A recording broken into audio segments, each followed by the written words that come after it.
Buongiorno, benvenuti all'Aquila, benvenuti alla Basilica di Colle Maggio. Dopo il terremoto del 2009, l'Aquila è diventata il più grande cantiere d'Europa ed essendo una città storica, una città ricchissima di patrimonio culturale, è diventata il più grande cantiere di restauro d'Europa. La città è nata nel Medioevo, si è arricchita nei secoli di testimonianze importanti che spaziano dal Rinascimento al Barocco all'Ottocento.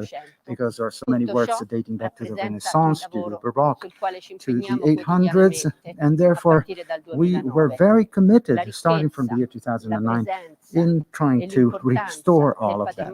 The richness and the importance of the cultural heritage in Aquila is so vast that it is very important for us to rebuild it, to recover it, because that will allow the city to live once again. That is why the Ministry for Cultural Heritage and all other players have been so committed to doing all of that. So we're very happy that l'Aquila and the Basilica of Colle Maggio were included in as one of the sites that you visited during the Restoration Week 2020, because we are sure that with that visit you will learn, and we will learn so many things that may act as a stimulus for us to learn one from the other. So welcome to the Basilica of Colle Maggio. Franca, ciao Alessandro. Yesterday we have experienced the first day of the Restoration Week and the first edition broadcasted on a live streaming due to the COVID restrictions. The period has been very hard for all of us, for our sector, but also for the national and in general for the world economy. The restoration sector has interaction with several areas of the economy, the construction system, the production industry, the design and survey and diagnostic area, the cultural and creative industry. Santo Stefano in Sessagno, where we are now, is an example on how the restoration is mixed with other economical areas. What's the actual situation, Alessandro, and what challenges are we facing? Thank you, Andrea. Good afternoon, and welcome back to the second day of the Restoration Week. The situation is very hard for all, and it's different regarding the compartment. In the restoration, we use it to difficulties and surprises until the construction phase. We want to transform this situation from COVID-19 an opportunity to sharing with more people than the other edition. That's why we are in streaming now. And so good luck to all of us. Thank you, Alessandro. We get the good luck. We hope so. Franca, we have worked together for solve a lot of difficulties due to the COVID situation. What is the position of the Italian Trade Agency?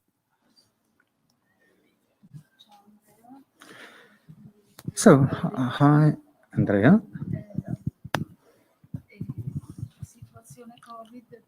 So the COVID situation for us undoubtedly represented an occasion and also a challenge, an even greater challenge, because we were called to try to promote the sector of restoration that we are so proud of.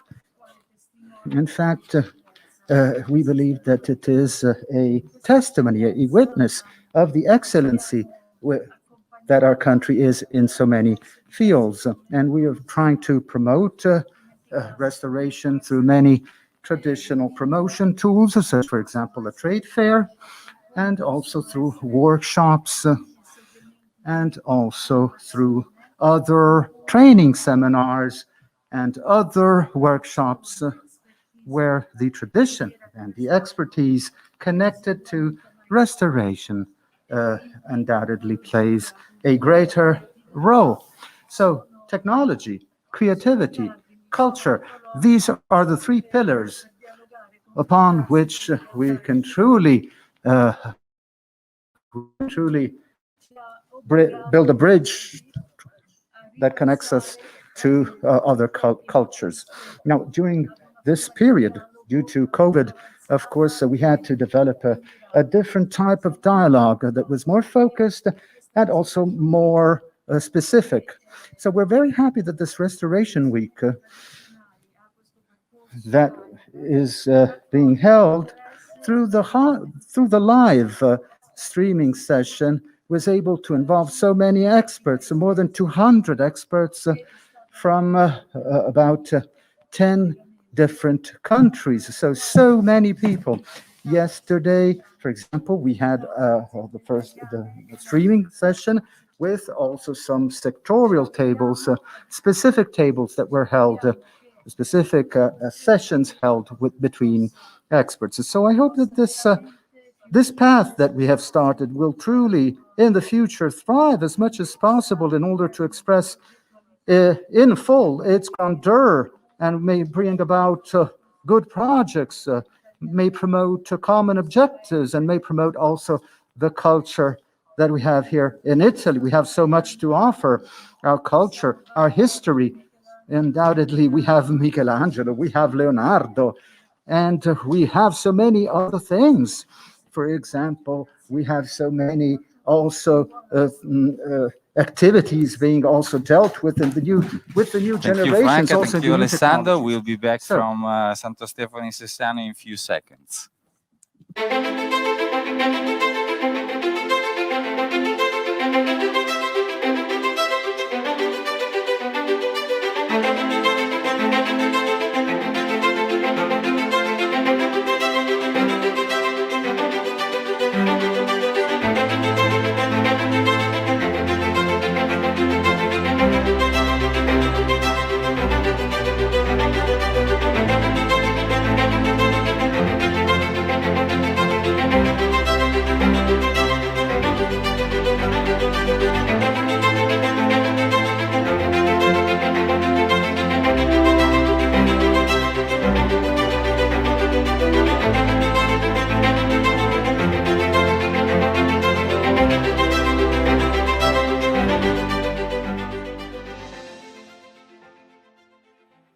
So welcome back to the second edition of the Restoration Week 2020. We are in Santo Stefano in Sessiano, in a little treasure within the mountains of the Appennino Centrale, very close to the city of L'Aquila. As yesterday, we have a delegation invited here. So we are talking to a wide delegation, as Franca Innamorati said, which is connected online, but we are also talking with a very small delegation, which is in presence. Before starting, let me stress an important aspect of this Restoration Week. As you can see probably from the surroundings, we have a direction board, we have hosts present here, and to solve the problem of the restriction of the COVID, we have, let me say, invited a new model of communication. And the most important thing is that all the guests invited to participate to the Restoration Week can interact with us through the chat. Please use it both for technical issues, but also to give us some notes, some information, your opinion. The main issue we are facing is to share our experiences. We have, as Franca Innamorati said, we have more than 15 countries connected in live streaming, more than 200 invited professionals and experts from all over the world which are present online. Your opinion is very, very important for us. Usually we are used to have around 60 guests here in presence. Now we are only 6, very selected. but more than 200, as Alessandro said, connected. So please be connected with us. Let me come back to Santo Stefano in Sessanio. Yesterday we have stressed some words that were important and which are guided all our restoration week. Restituire, to give back something to someone. And we choose the English word as a translation, regeneration. Today, of course, we are talking about restituzione, regeneration, but we have to add another word to our main topic, the abandon. This very small village, Santo Stefano in Sessanio, in which we are now and in which we slept tonight and we will sleep the next, have been abandoned for most of the second part of the 1900s. And this abandon is part of the fortune that the place has now. It avoided the post-war reconstruction, the economical boom for the new building, new houses around the city centers, which normally are facing all the villages, all the municipalities in Italy and around. Abandon, it is an opportunity. We started with the solution of COVID as an opportunity to widen and to spread our communication in the world. Abandon have been an opportunity for this village to think about of its future. Let's have a look on Santo Stefano.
Santo Stefano in Sessanio is an idea. Santo Stefano in Sessanio is a vision.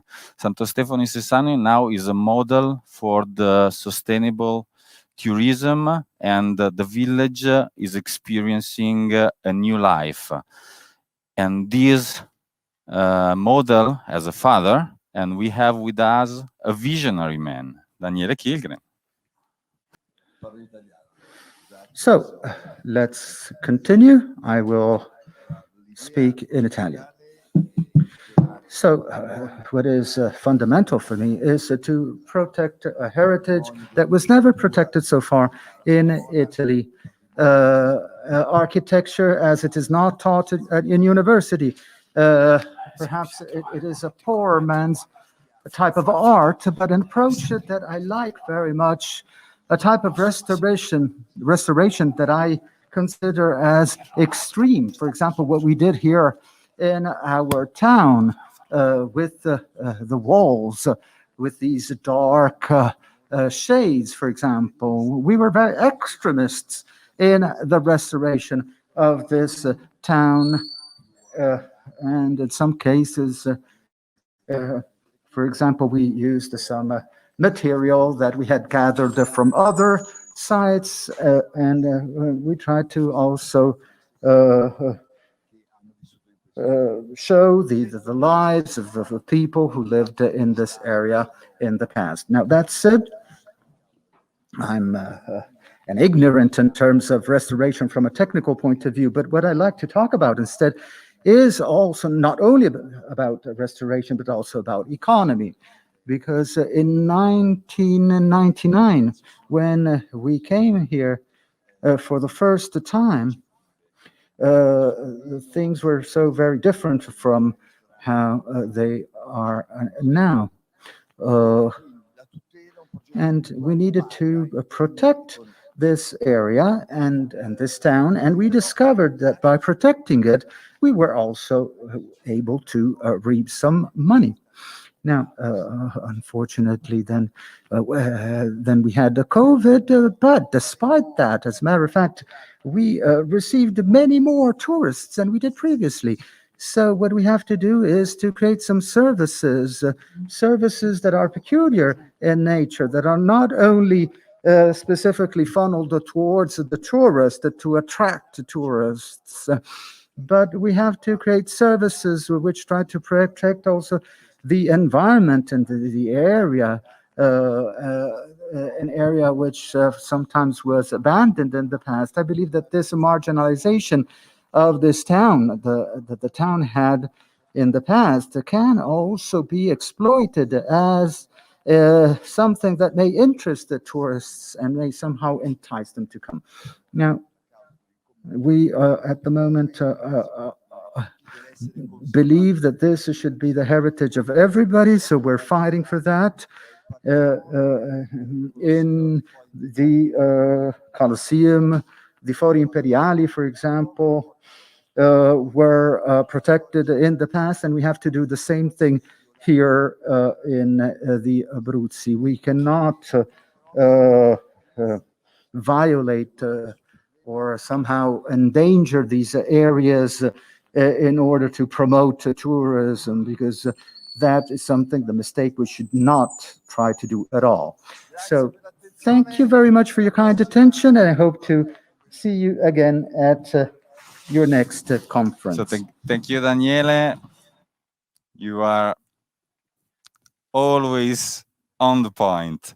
So Santo Stefano in Sessanio is really a model for the tourism. We decided to come here because we want to share this model with our partner countries and with other countries, because we can understand more possibilities in reusing places with no high historical meaning or importance. We are not talking about the Colosseum of Rome. It's easy to talk about restoration when we are talking about the Colosseum or the great Egyptian monuments or the great world monuments.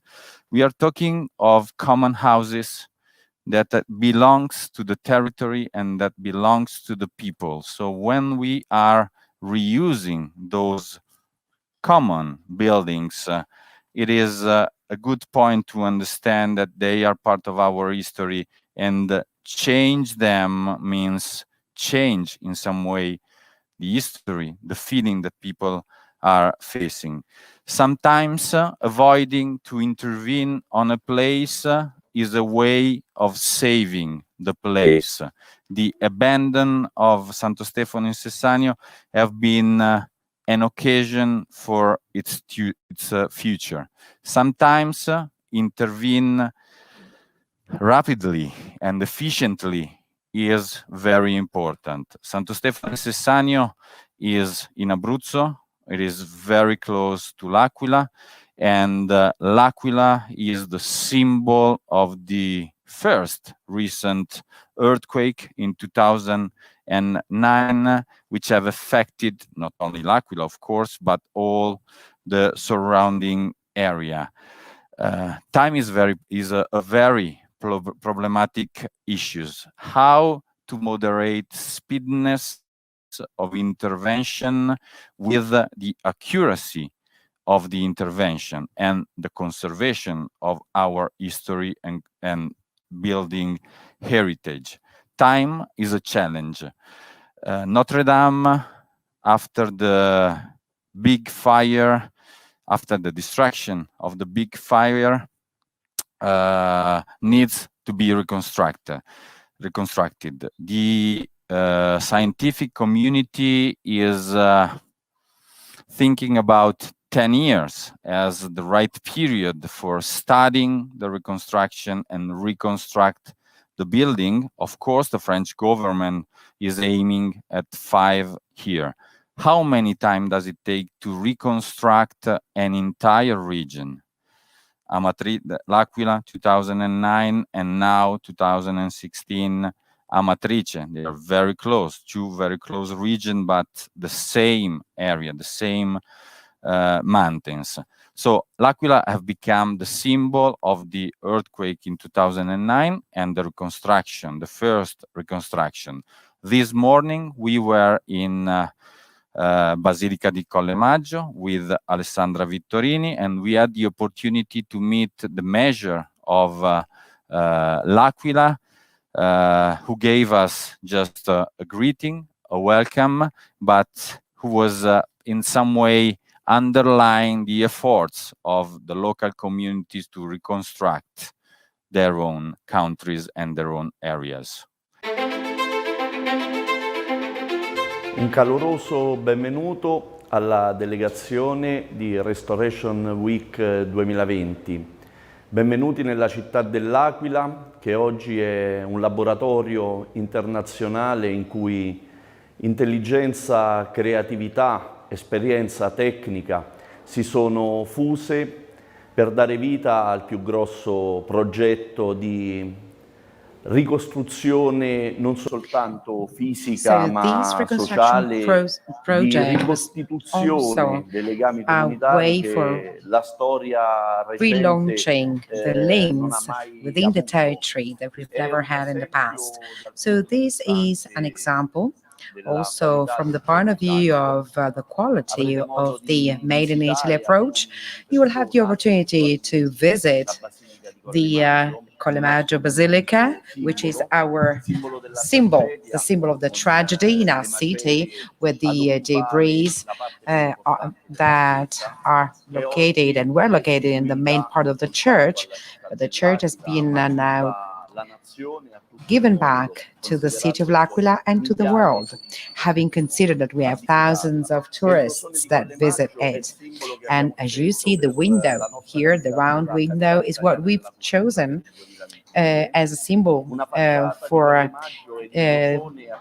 providing and submitting the city of L'Aquila as a candidate for 2022.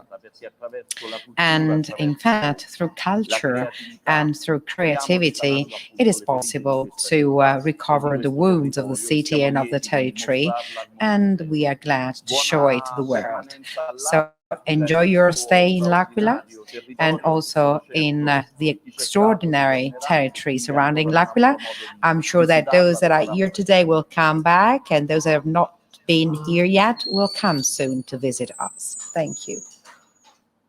Alessandra Vittorini, the superintendent of L'Aquila at the time of the reconstruction of the area, and now the director of the foundation of the School of Cultural Restoration of Cultural Heritage of the Ministry, the Italian Ministry of Culture, is one of the witness of the process for the reconstruction. Of course, a witness in a privileged position to see the effectiveness of the reconstruction works, but also to face the problem of the reconstruction. I think that we can say that the earthquake in 2009 have been a very new challenge for Italy, for in such a big area and for such destruction in the modern time. Before we were in another era, in post-technological era, when we faced the last earthquakes. Now we are facing them with the media on the place every time, with technology which is informing the citizen on what is happening, and every one of us seems to have easily an opinion on what is going on, but it's very difficult to judge from an outside position the results of a reconstruction. So Alessandra Vittorini this morning was with us to show us the reconstruction of the Basilica di Colle Maggio, awarded by the Europa Nostra in 2019, and Alessandra Vittorini was with us in the morning to meet the Minister of Culture of Albania. Alessandra now is telling us something more about the reconstruction and the Colle Maggio Basilica. Good morning. Can you hear me? Is that right? Good morning to everybody. Please let me thank all the organizer and especially President Alessandro Bozzetti for this kind invitation, and all the authorities present, and Daniele Kilgren hosting this conference, and of course all the people who is listening and streaming. I also extend a special greeting to the Albanian Minister of Culture, Elva Margariti, with whom today we discussed many questions to share in our future work. Now, I'm going to tell you about the post-earthquake reconstruction of L'Aquila that represents an extraordinary experience of management, protection, and restoration of cultural heritage, fully supported by public funds. This process was further complicated from 2016 by the subsequent earthquakes which devastated Amatrice, Norcia, and central Italy, not far from here. The definition of the governance and the legal framework, the challenging tasks of restoring cultural heritage, and the planning and technical economic evaluation of interventions are some of the main topics managed in the integrated approach assigned to the L'Aquila superintendents, the first such superintendents in Italy with combined power in monumental, historical, artistic, archaeological, and landscape fields. This has given us an extraordinary overview of a complex process due to the importance of the cultural heritage, the severity of the damage, and the solutions found. It has also been a very strong opportunity for study, research, and scientific discussion on the post-earthquake recovery of cultural heritage. As you can see in this slide, the so-called 2009 and 2016 seismic craters are so near and partly overlapped. Their territories have strong geographical, historical, economic, and social affinities, and most of their problems are the same. The gray area is the 2009 crater, while the red line defines the southern limit of the 2016 crater. And now, let's have a look back to the 2009.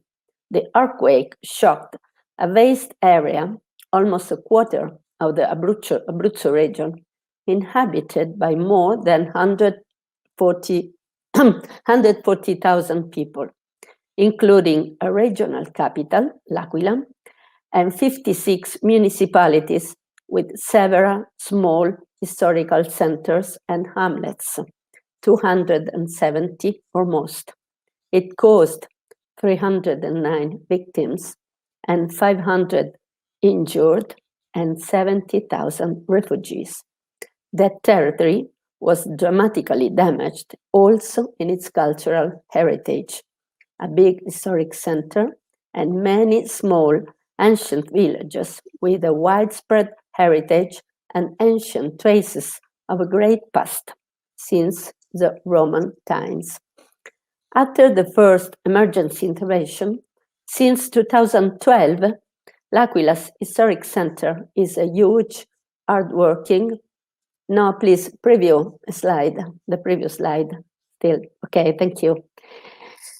L'Aquila's historic center is a huge, hardworking, engaging construction site with masons and laborers, trucks and cranes, with cafe, restaurant, shops, and offices opening day by day, while the inhabitants are slowly coming back home.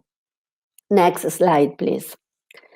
But we need to know that L'Aquila was an important town since the Middle Age, a new founded city that kept its shape for centuries, a founded city that after 2009 has become a city to be refounded, a city that with its past also contains an extraordinary lesson in urban and civil history, useful for its reconstruction and its future. Indeed, that foundation in 1254 was a response to a widespread need from the communities finding in their aggregation a way to increasing their social and political strength, a great project shared by 99 castles, whose result was not only a new town, but also the creation of an extraordinary and unique relationship between each founding castle and its double in town, between the new city and its wide countryside. L'Aquila was then settled where the founding castles identified the most suitable site for the new city, where the future residents would have to build their own homes. Indeed, new inhabitants could move to the city only after having provided for the construction of their square, their church, and their fountain. There are, in fact, the representative and symbolic places of the common assets, the civil aggregation, the square, the religious community, the church, and the common resources, the fountain, the water. Today, we used to call it public common works or opere di urbanizzazione or servizi pubblici. Only a few years later, the inhabitants of the new city commit themselves to the realization of the great common works as the large market square, Piazza Duomo, the Basilica di Colle Maggio, and the big Fontana delle 99 Cannelle. In this way, they built altogether the square of everyone, the church of everyone, and the fountain of everyone. Then the new town was enclosed by a 5 kilometers city walls, still completely preserved. That was an extraordinary lesson of civil engagement of the communities in that shared project on foundation. But by the mid 14th century, the town began to suffer destructive earthquakes. In the following centuries, the historic center was enriched with many important buildings, as the monumental San Bernardino Church, the mighty Spanish fortress, churches, and palaces.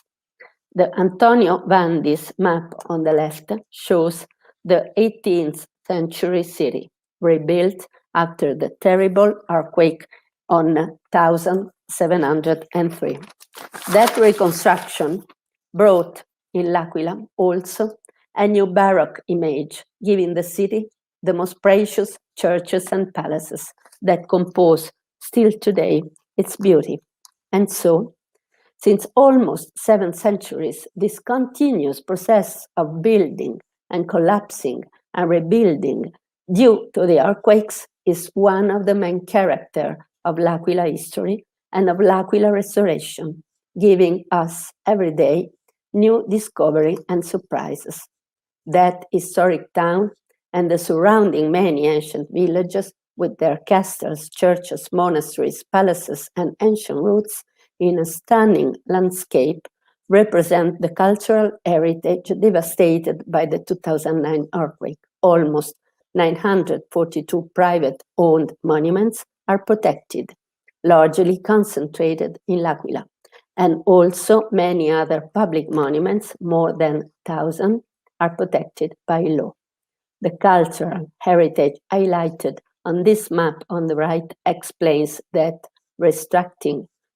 reconstructing cultural heritage in L'Aquila means reconstructing L'Aquila. Next slide, please.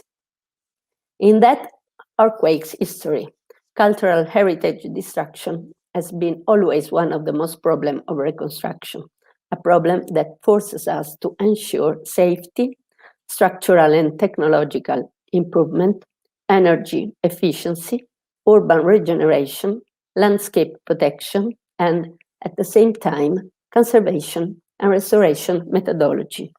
In 2016, we brought L'Aquila experience in the ICOMOS international meetings in Paris and Istanbul, especially focused on post-trauma, and post-disaster reconstruction. It was the only example of post-earthquake restoration of a wild ancient town.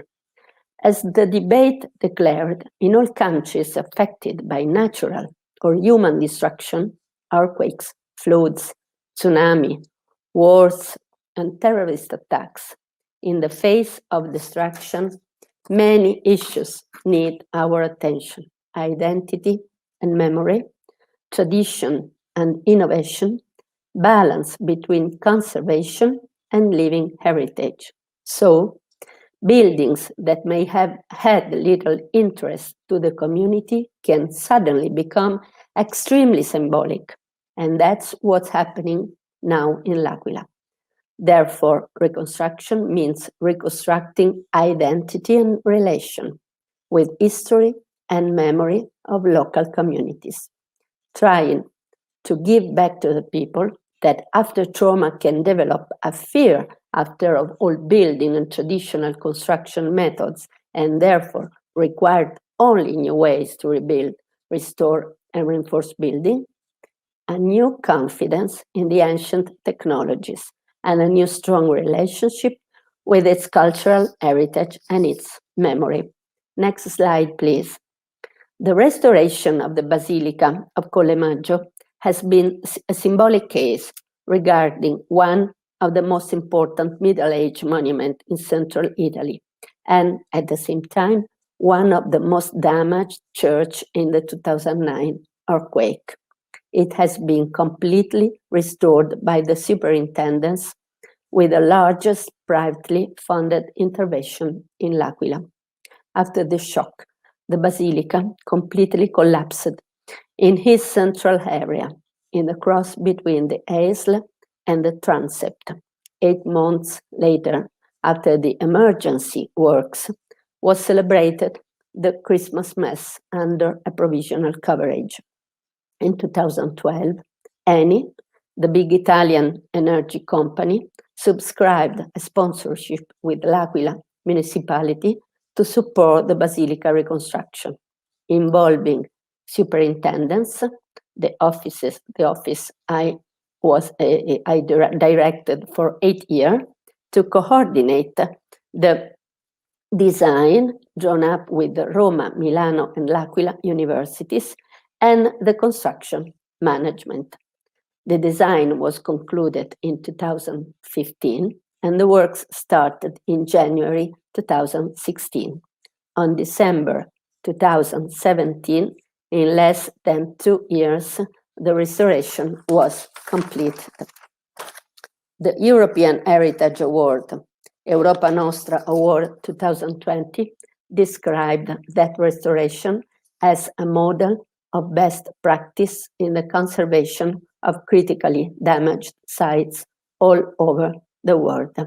At the end of my intervention, I think you will see a short video about this restoration and the award. Next slide, please. In 2011, 2 years after the earthquake, the reconstruction began to involve the old center. Today, there are already many restorations concluded and extensive works in progress. Almost 40 public monuments, 35 in L'Aquila, are restored by the regional secretariat, and many others are ongoing. The superintendents approved restoration project for 320 blocks, including more than 350 private monuments and buildings, now started or concluded for most than 90%.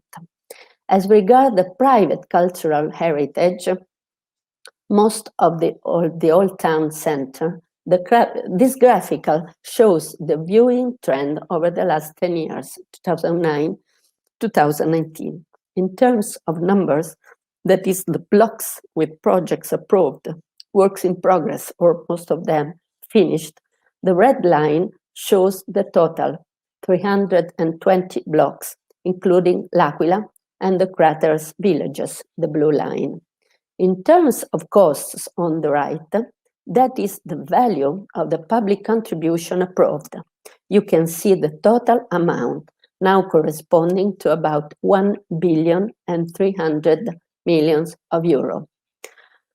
900 millions of euro of public contribution has been calculated, verified, and approved only by the superintendents, with my sign at the bottom.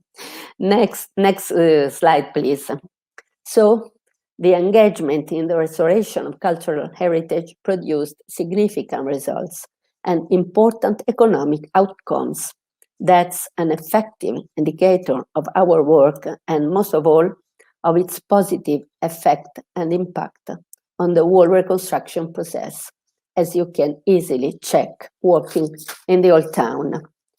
Just a few weeks after the 2017 opening, the Basilica of Coleman was included in an important tourism website as the main reason to visit L'Aquila in 2018.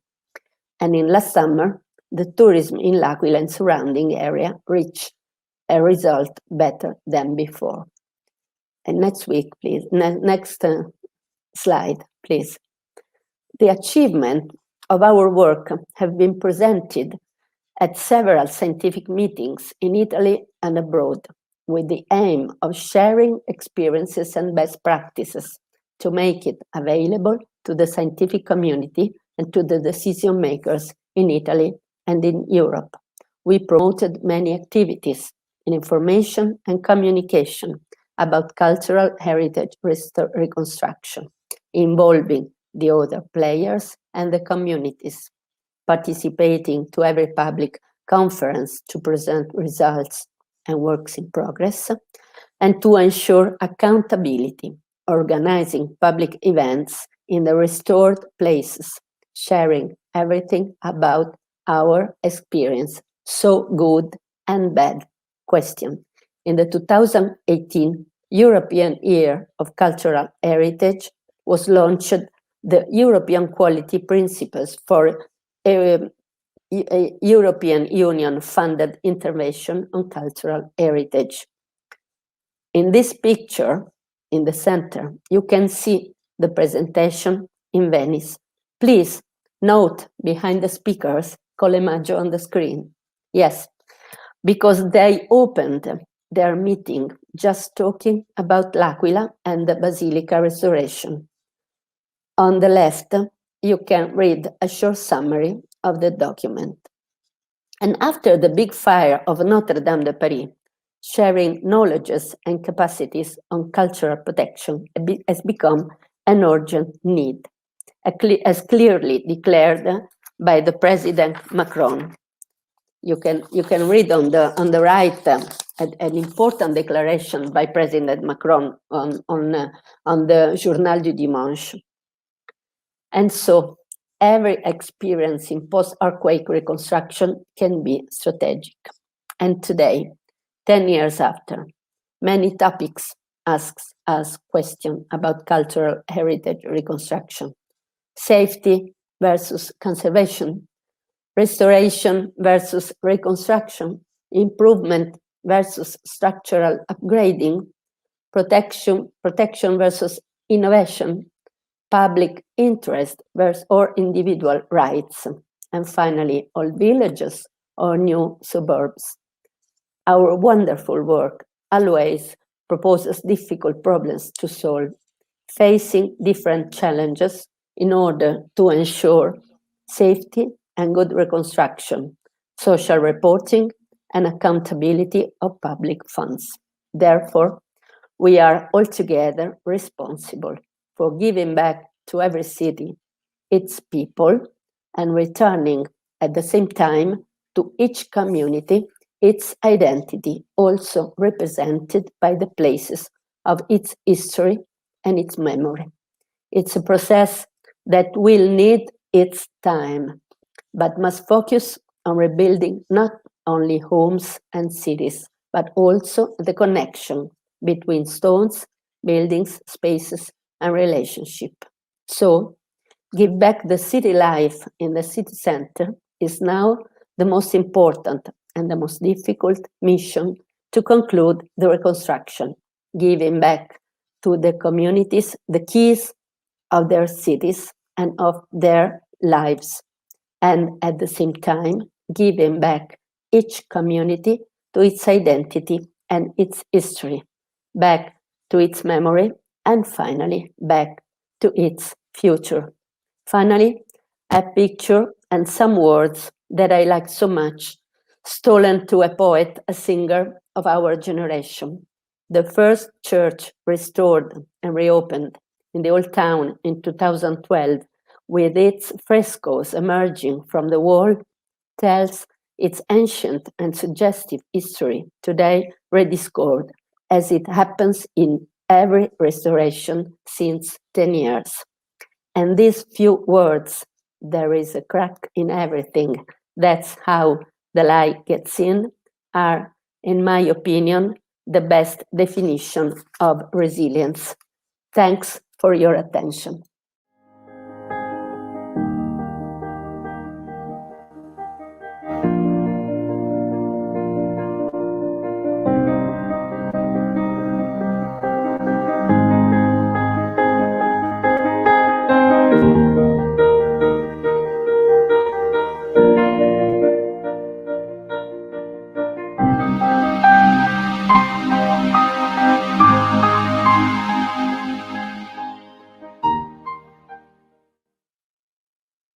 The video of the restoration of Basilica di Colle Maggio, as you saw in the slides, have ended with the Europa Nostra award.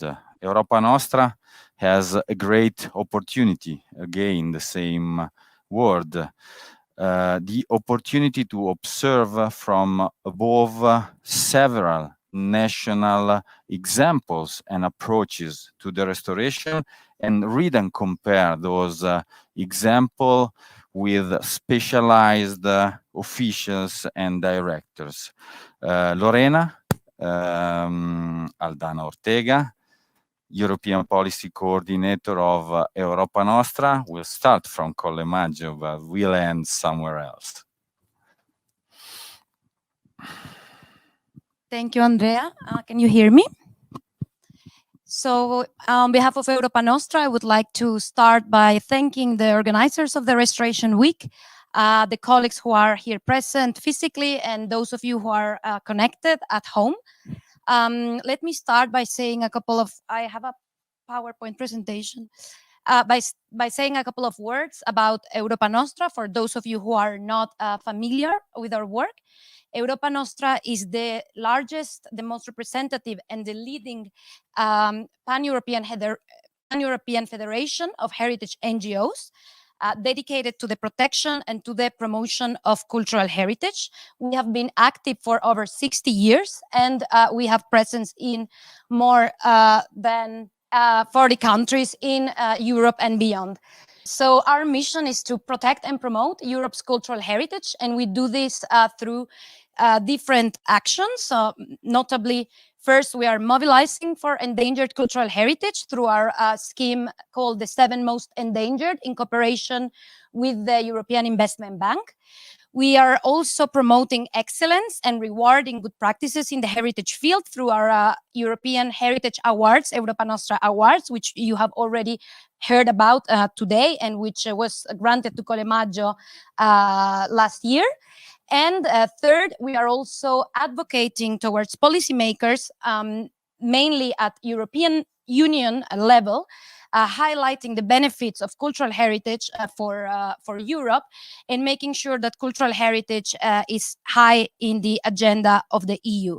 So with these 3 interlinked field of actions, our aim is to protect our past, to craft new visions for the present, and to build for our future. So this is why I have entitled my presentation today, Cultural Heritage Counts for Europe, Preserving Our Past, Building Our Future. Very briefly, just the structure of my presentation today. I will start by tackling the topic of this conference, so the reuse of heritage buildings and its socioeconomic impacts for local development, but placing this on a European level and notably in a context of the current crisis that Europe is facing. Then I would give you 2 examples or 2 good practices from our European Heritage Awards, Europa Nostra Award scheme. The first one in Amsterdam, Center for Media, Fashion, Culture and Craft. And the second one in South Valley of Anyanna in the Basque Country in Spain. And then I will try to wrap up and extract some key learnings from these case studies that we can use for the future of Europe in the aftermath of the pandemic.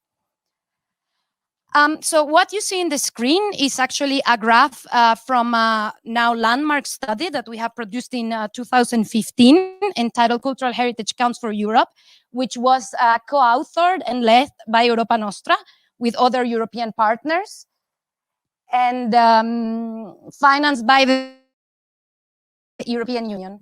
So this study presents a compelling evidence of the multiple benefits of cultural heritage for Europe. So I don't know if you're still able to see the graph, but I'm going to describe it to you anyway. Voila. So these are the different impacts that the reuse of heritage building can have for local communities and for Europe as a whole. Of course, in pink, you see the most obvious one, which is cultural impact. So the saving and preserving aesthetic, historic, symbolic value, commemorative value, promoting creativity and participation in cultural life, and so on. Then you have in green the social impact, so creating social capital, fostering social cohesion, a sense of place, a sense of belonging. Then you have the environmental impacts, which is particularly, of course, relevant for the case of reuse of heritage buildings, which links to the circular economy, to the green economy, the reduction of the urban sprawl by reusing heritage buildings, and reducing the environmental impact of building and demolishing buildings. And finally, economic one, of course, creation of highly skilled, rewarding jobs, tourism, cultural tourism, and the attractiveness of cities and places and different spillovers. So we see these 4 pillars approach as really the multifaceted impact of cultural heritage leading to sustainable development. So what is this?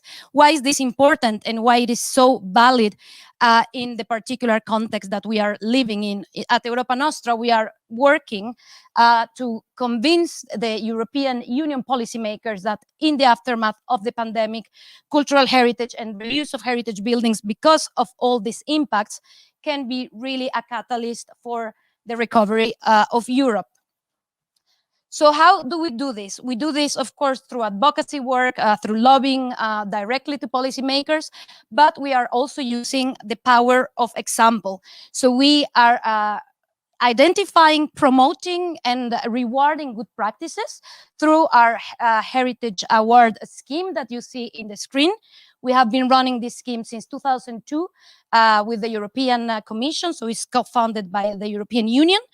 And it happens yearly, so I also take the opportunity to encourage you to apply. The applications submissions are open until the 1st of October. So this is really the most prestigious, the top award in the heritage field in Europe. So let me just give you a couple of examples. I won't go into the technical details. I would like to focus more on the socio-economic impact of these cases.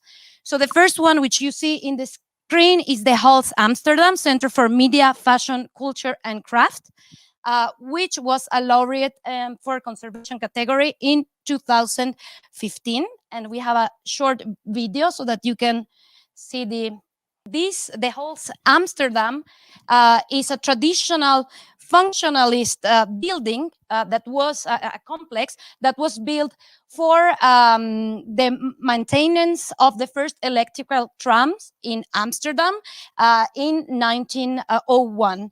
So, of course, ever since it was used for the trams, first for maintenance, then as a workshop, and then it was abandoned and left in decay. So what is interesting in this building, what is, let's say, characteristic, it's its monumental facades. You can see it in the screen with a close large bricks, and it's located in the heart of a neighborhood that was an enclave in Amsterdam during the expansion of Amsterdam in the 19th century. So just very briefly, a timeline so that you can see the milestones. All the structure was built in 1901. Then it was expanded and modernized according to the tram and the different technologies that this medium of transport required. And almost for a whole decade served this purpose. But then a larger and more modern tram depot was constructed, and in 1996, the public transport company left the area and the decay started. In 2010, it was squatted, and this contributed to the deterioration of the building. So in that same year, in 2010, local residents, stakeholders, architects, heritage professionals, and basically the neighbors got together and founded a non-for-profit, which is called the Tram Depot Renovation Project. And they started the renovation of the building in 2013. So now in 2020, it is a vibrant cultural center. It holds a cinema, it holds a TV studio, gallery, a library, hotels, also restaurants and other social functions such as nursery and so on. So I just want you, I have written what the jury of the awards thought, that it was really exceptional about this reuse project. So basically you can see that the conservation was made in a way that is the history is still being respected, but it's of course adapted to new standards, highest living standards, and also the determination of the local people to save this building. It was actually the social component of this project is very important. It was the people, the neighbors who in 1999 won the fight to make this building a national monument. So there's a very strong ownership. So future users and the residents were involved from the very beginning, a very strong, let's say, civil engagement component. Then the contemporary use responding to the new needs of the community in this context, the cultural life, and the social ambition. So not only a financial or economic project. Some results, the preservation, of course, of the integrity of this heritage site, because also the reuse was made with mainly reversible and flexible construction. Then the dynamic mix of users that are involved. So there are really different segments of the population that using it and enjoying it. It's financially feasible with a mix of commercial and social functions. So actually 40% of the budget comes from private investors, and there was also a scheme for tax deduction on the restoration. So this allows that many social actors, for example, the library, come there, and the costs are paid by the commercial functions, for example, the stores. And finally, yes, it significantly attracted more visitors and residents alike, not only to the place itself, but also for the whole district in Amsterdam. Second example that I would like to very briefly, I look just if I am too long. The second example that I would like to present, it's quite a different one, but also very meaningful, I find. It's the South Valley of Anyanna in Paisbasco in northern Spain, also winner of 2015 conservation category. So I will play again just a short video so that I can describe the site while you watch. So this Salt Valley of Anyanna, it's a valley of 13 hectares whose original function was salt production from a salt spring that has been in use for the past 6,500 years.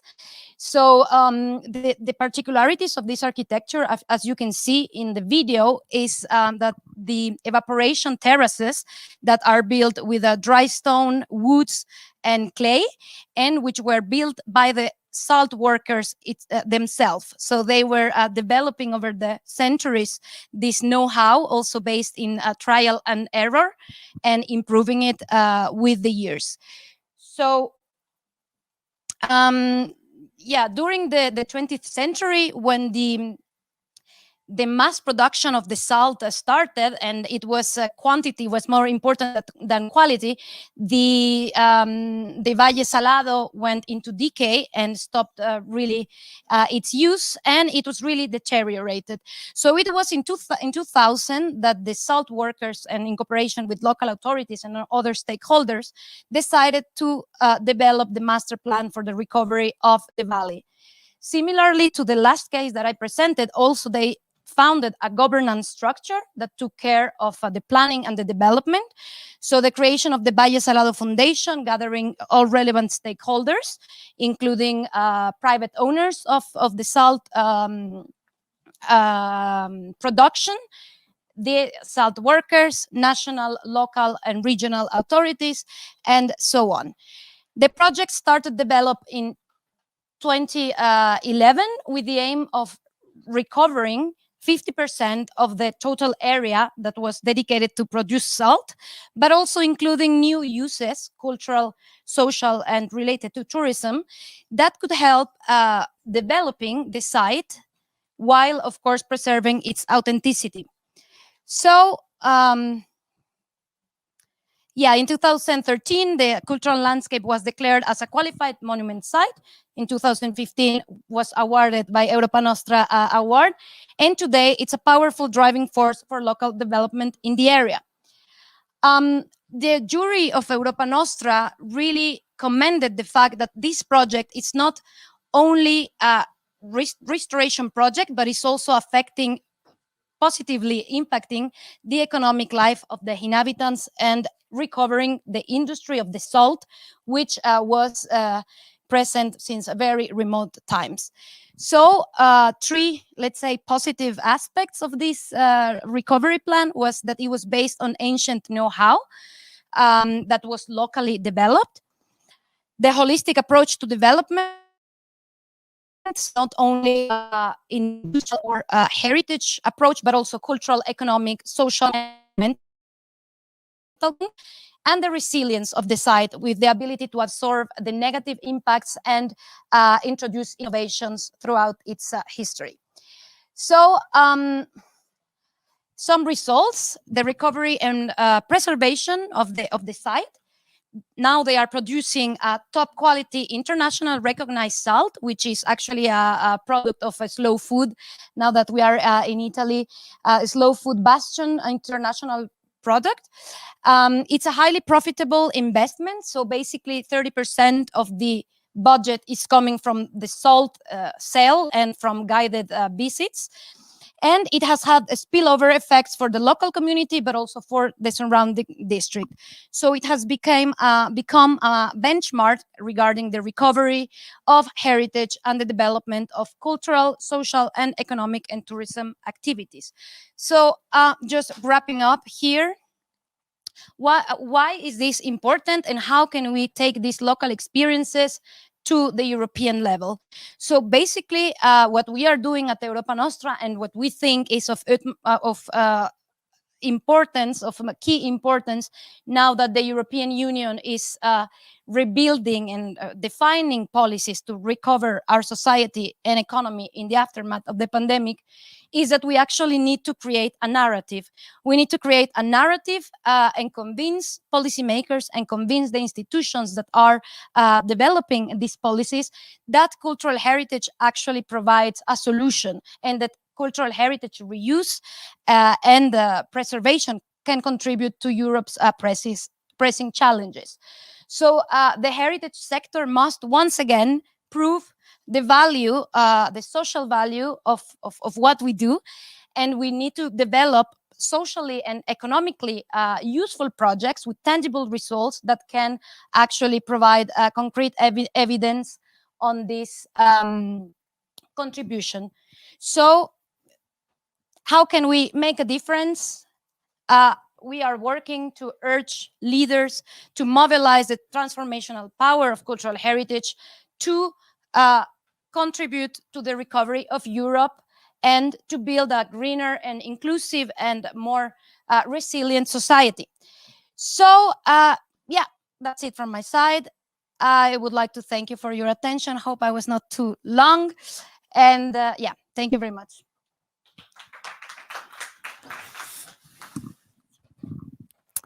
Thank you very much, Lorena.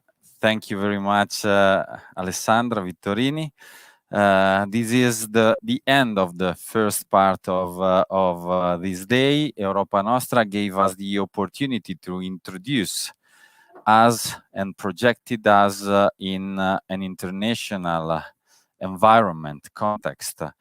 The Restoration Week is dedicated mainly to the Italian companies, but is directed to the international context. Since 2006, with the Italian Trade Agency, we are experiencing this cooperation with international partners and professionals.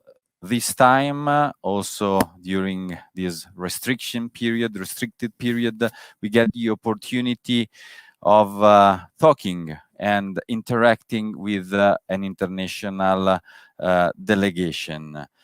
And we have asked our guests to narrate their experiences correlated to the work we are doing and we are talking about in Italy, together with the international organization present here during the Restoration Week and connected online. We have the pleasure to host some countries, partner countries, for the future development of the Restoration Made in Italy project. Albania, Egypt, Tajikistan in some way are present here with us today, and they are bringing their own experience.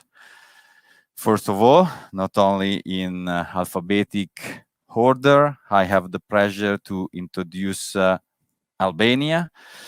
We have the honor to have with us today the Minister Elva Margariti, Minister of Culture of Albania. Today, she is here with us for the Restoration Week. Tomorrow, she will be in Rome for a bilateral meeting with the Minister of Culture of Italy, Franceschini.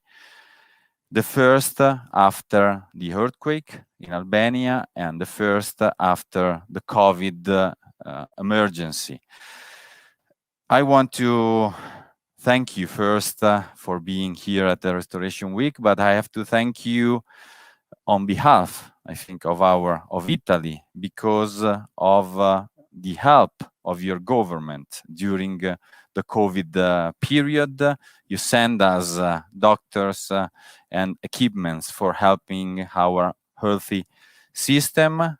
We hope to be able to give back some experience and some professionals in the field of reconstruction after the earthquake. Minister, please.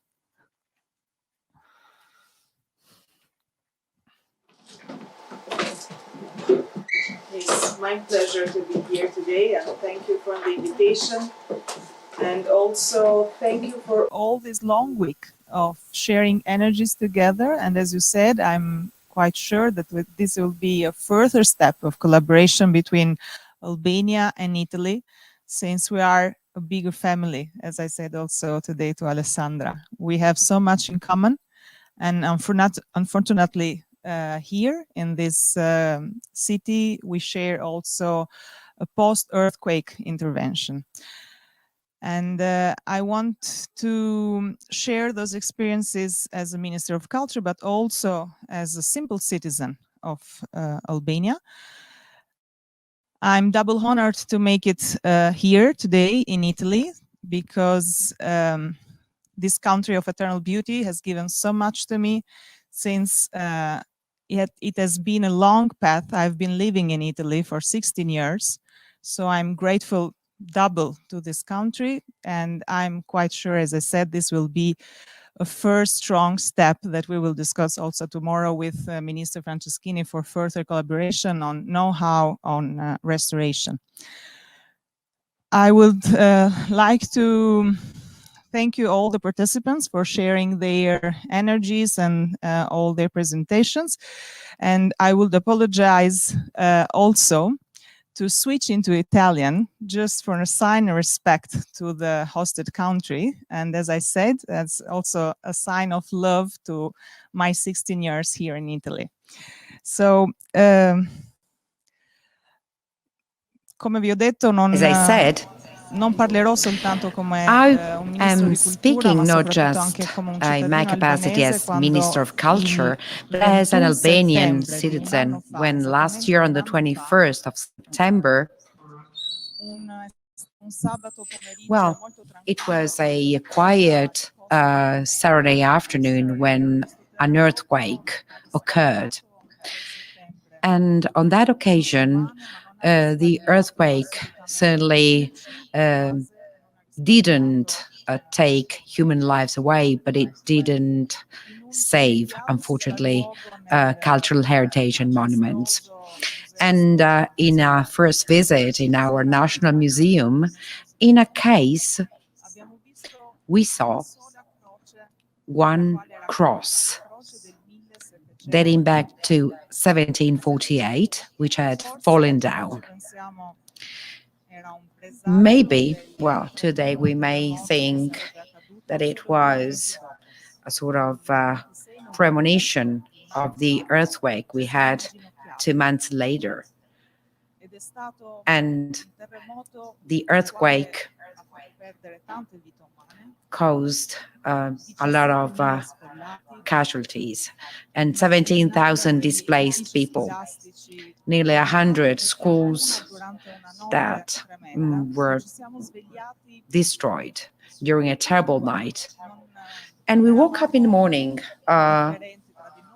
all the same. We were all parents, and we were all sons, we were all fellows, and we all needed to survive.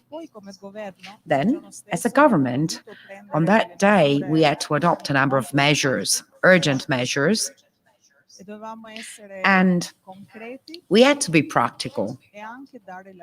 And we also had to provide some answers, the right answers to the people asking for solutions in that moment. So during the long mornings in which we held our government meetings, we were asking questions to ourselves. That is to say, shall we, for instance, act immediately? Shall we recover the small injuries and wounds? Or should we stop and plan the future of the country? We could do some small steps first to be on the safe side, whereas we chose, and also with the support of the neighboring countries and the support of Italy in particular, we decided to stop and think, and also to learn from your experiences when it comes to earthquakes, but also to learn from your errors sometimes. So, for this reason, we have established a broad network of stakeholders that helped us and actors, including architects, psychologists, social services. So the team was so huge that we had a national committee for reconstruction, including over 50 people. And in less than 40 days, we have set up detailed development plans for the areas struck by the earthquake, involving not only the needs of houses, but also new areas, new districts. That will be the districts that shall not be considered as, for instance, the earthquakes of the districts of the earthquake, but rather districts including kindergartens and nursery schools and healthcare services and squares and areas for children, but also with a memorial for the victims of the earthquake. So the work was carried out very quickly. And in Albania, we already have 33 building sites operating in the areas affected by the earthquake. And we finalized the designs relating to schools, 150 schools. And our promise is that children will have to see their new school by the end of this year. We have already given the houses back to the displaced people of the earthquake of September, and we promised to fix and recover the houses of those that were the victims and which had to leave their houses in November. The COVID pandemic has slowed down a little bit our activities, but we are keeping our promises, and we are doing so also in the cultural heritage framework, because everything is part of a big puzzle involving upgrading, restoration, and today we're here in one of the best examples that we've mentioned on several occasions in my country when we talked about, for instance, the rural recovery of the 100 villages. So there is a program that we have deployed in our country, and these are the measures and the actions that we cannot do alone, and you know this much better than I do. So a special thank goes to all of our partners that are helping us, to the European Commission, with which we are now developing a package of measures involving over 40 buildings that go beyond restoration, because we want to give a new momentum to all of these buildings. This is something we did in over 13 city centers in cities and hamlets, and we will share our experiences and also with two main examples, that is to say, to centers with a lot of young people and with whom we are developing new projects, like the Center of Valona, where we have recently unveiled the Jewish Museum in Albania, and we will go ahead with new challenges. One of these challenges is that we set up the National Fund for Cultural Heritage. That is to say, this is a sort of treasury for culture. And I hope, as I said with Alessandra, I hope we can for instance, launch our training activities soon.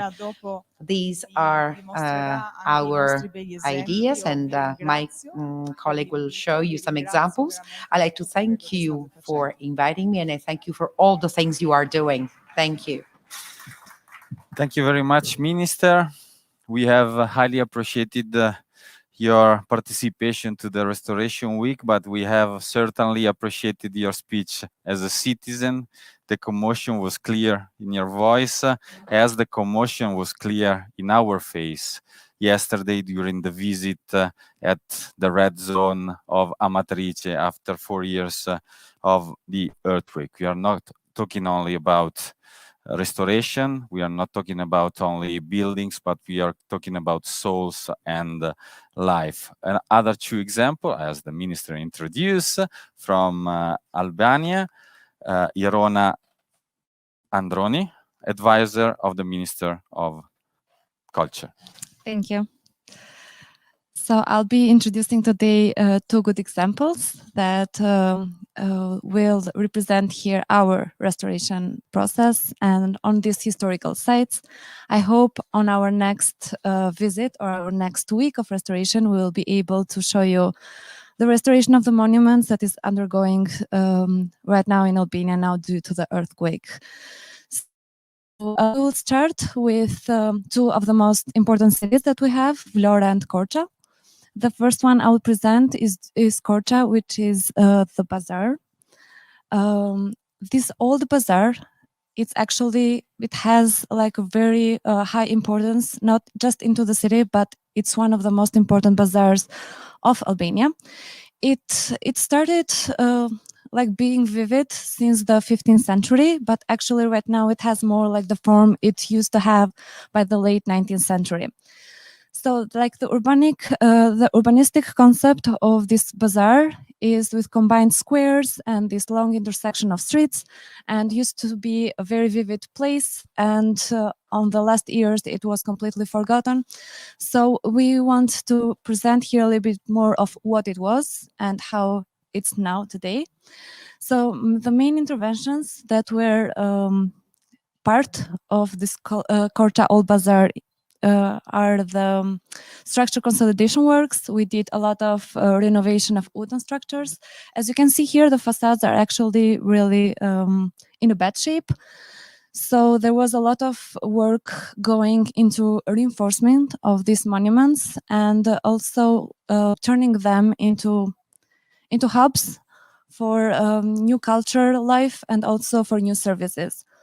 I want to say that this actually, like the old bazaar, has a protection. So most of the buildings are the second degree, and we also have like 5 monuments that are also like the first degree. So this is a picture of what it looks now. So we have in total about 150 objects restored, and this translates a little bit into 15,000 square meters of historical buildings. And these layouts into 9,000 square meters of plaza and pedestrian connection upgraded. So these are some of the figures that will introduce what impact this intervention has had. So Korça was actually turned into this TID. So it turned out to be is a scheme where all the services that are there, they collaborate with the municipality, so the taxes go back to the bazaar. So they do not go to the local government, but it's like a kind of a loop. So every money spent in the businesses or the taxes they spend, it's turned back into the bazaar. So we have about 7.5 million of dollars spent on this infrastructure. There are about 60% of increased property value. We have new businesses opened, like 84 of them, 232 new jobs generated, and the number of visitors is like 3 times more. It's like 343%. And actually right now Korça has been turning to be one of the cities where a lot of activities are being introduced. We have like a total of 73 different programs and different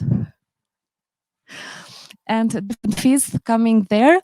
So it has been turned into one of the must-see landmarks of the city.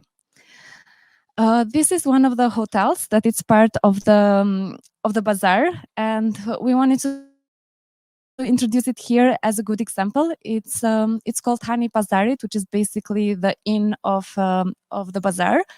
It's turned into this boutique hotel with these restored rooms and very nice interiors. So we hope that many more will flourish into the area. And the next example, which is a little bit more specific, it has to do with a historic center of Vlora.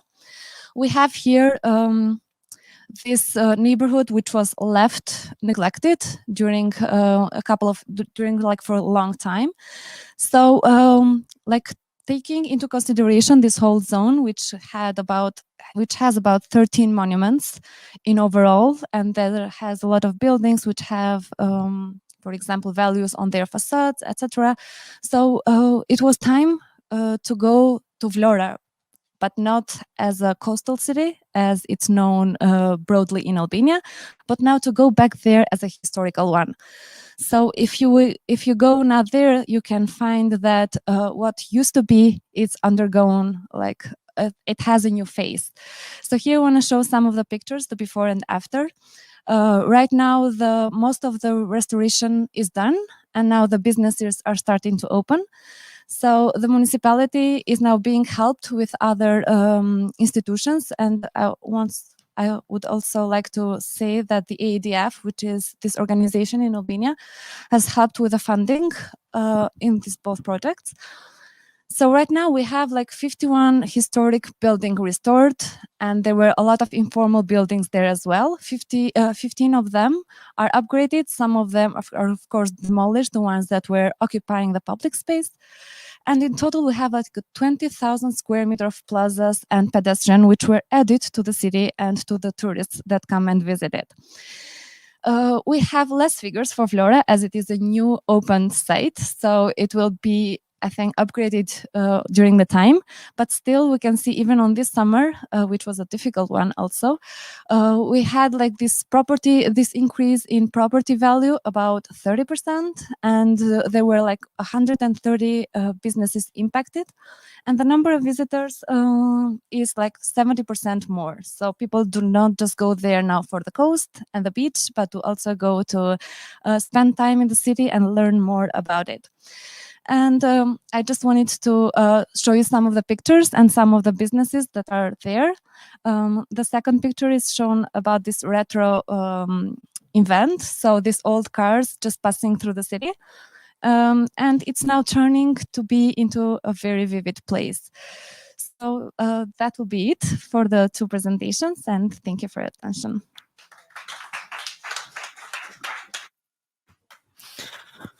So,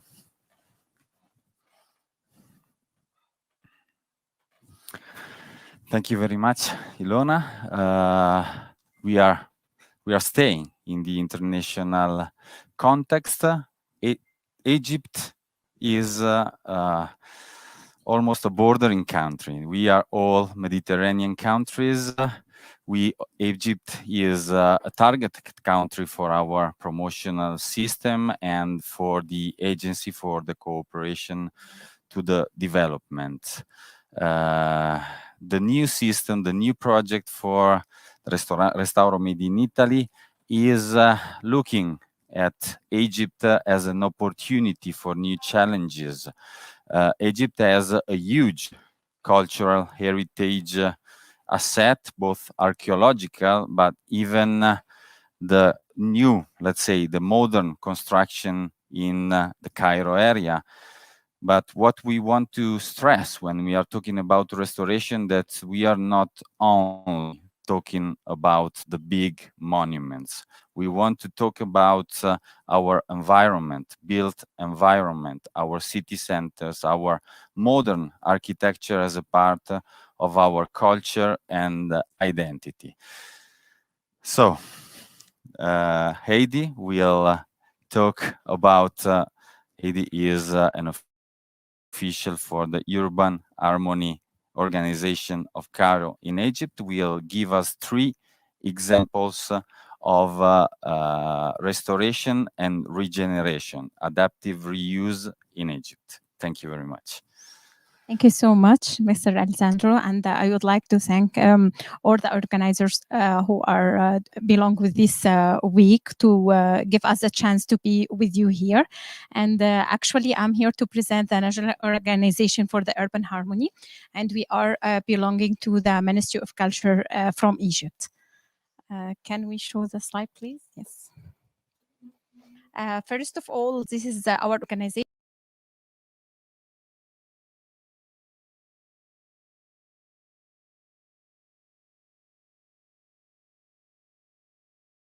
Heritage buildings that has been built from the end of the 19th century and the beginning of the 20th century. And also we have in Egypt 2 main ministries working with heritage preservation. The first one is the Ministry of Antiquities, and it's working to listing the old monument buildings. And they make a regulation for the surrounding, very narrow surrounding area around the monuments. And the Ministry of Culture from the National Organization for Urban Harmony, that we are dealing with the new heritage buildings. And we are making the listing and regulations for the listed heritage area. And we have many few listed areas inside Cairo, and also in the Alexandria and Bor Fuad near to Port Said.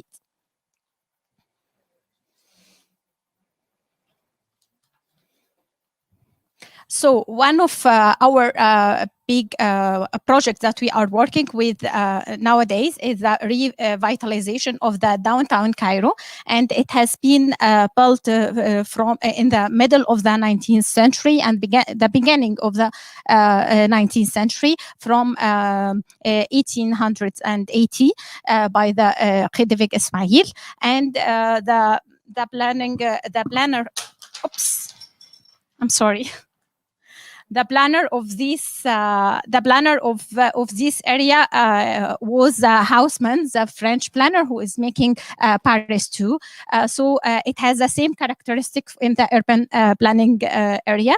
And in this area, we have more than 750 listed building, like a valuable heritage building, not an antiquities building. Next, please. So in this area, we are working now for the modern heritage building and make restoration for all the facades that we have. One of them, very beautiful building. Thank you so much. Is the Khedivik buildings, and there are 4 similar complex for the Italian architect Antonio Lasciac, and we are did the restoration for all the facades for these buildings, and to make renovated. And some proposals of this building has been put it for reuse this building, not only restore it and leave it empty or without reuse new function. And also we have in the downtown of Cairo, we have many corridors like Behlar corridor. We make some restoration for these corridors also because it's connecting the district.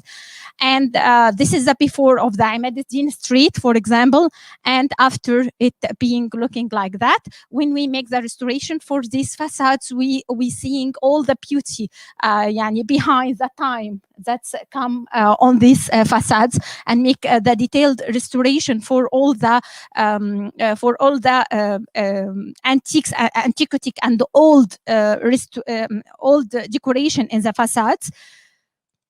And when we found something missing in the facades, around decoration around the entrance or around the windows or something like that, we can regenerate this decoration and put it back, like this around the facades and all the iron work around the balconies. And also we have many, we are working also on the social aspects in the downtown of Cairo, and we are working to encourage the people to spend more time in the downtown Cairo now.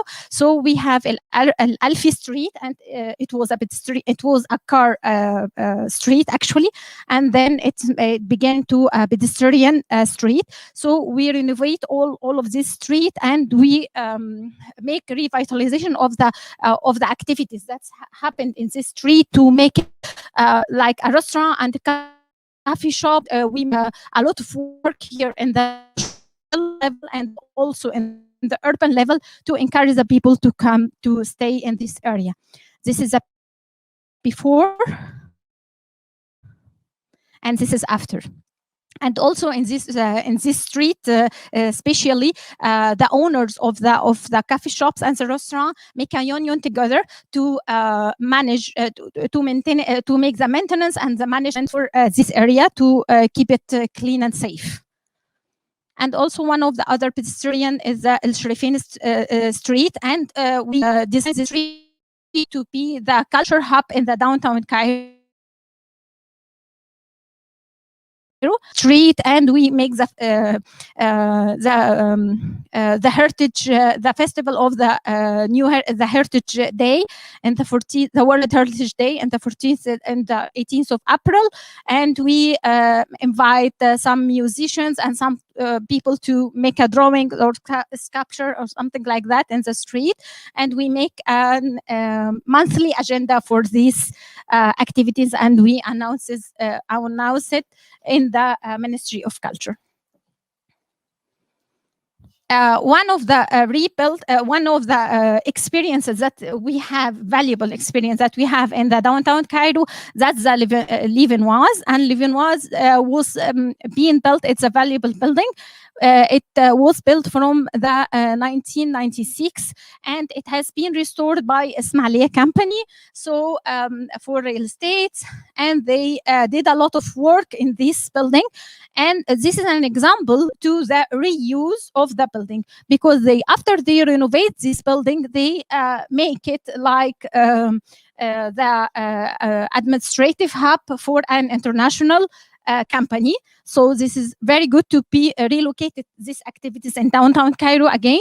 And this is a building before the restoration, and they did this example, very good example from the outside building and also from the inside, for all the corridors and all the maintenance and to the cracks and everything. And also the ceiling, and they are putting all the stuff that was missing in these buildings. And this is after and before for the entrance and the ceiling of the building. This building has 4,000 square meter, and it's now using like an office space for an international international company. Another example, we will go to the Eastern Desert. In the heart of the desert, we have oases, Siwa oasis, and this is one of the examples to reuse small houses, traditional, very old houses, like an hotel, like here, like we found here in San Stefano, Alexandria, and Sixtania, sorry. And this is what we have in Siwa oasis. We have a big mountain, and we have a very big surrounding area that's named Chali, and it has been built before from more than hundreds of years. And we have all the opportunities to encourage the ecological tourism here. So this example, and we also have temples from the Pharaonic period, Amun temple. It's from the Pharaonic period also. So this is the old Chali, and it has been destroyed because a lot of people didn't live there now, because they leave the old building and going to build a new building and a very big building, residential building surrounding. So this is the place of the hotel. Its name's Bab and Shell. So the pavement shell was like this. It was many houses, and they open it together and union it together and reuse it after making the renovation. This was the case for the building. All these buildings has been built by the Karshif. The Karshif is material, natural material. They built it from the stones that they found around the lake, the salt lake. Surrounding Siwa, and they make a plaster from the mixture with mud and salt and some addition. It's all by natural addition. They make it like that. The project has been done by EQI, one of our specialist company for the rehabilitation of these kind of buildings. And this is a view from the night. They looking to the remains of the Chali culture. And this is and also what the good in this experience that they are encourage the local community to work with them in the restoration and rebuild, and they use them to work with them in the hospitality of the hotel also.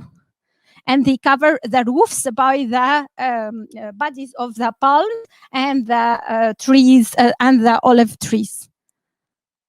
This is how to build the Karshif, and they also use all the old techniques in the restoration. And also now we are working to rehabilitate the area, the entrance to the hotel, to make it more welcoming to the tourism activities that we are expecting to coming to visit Siwa and Egypt. So thank you so much.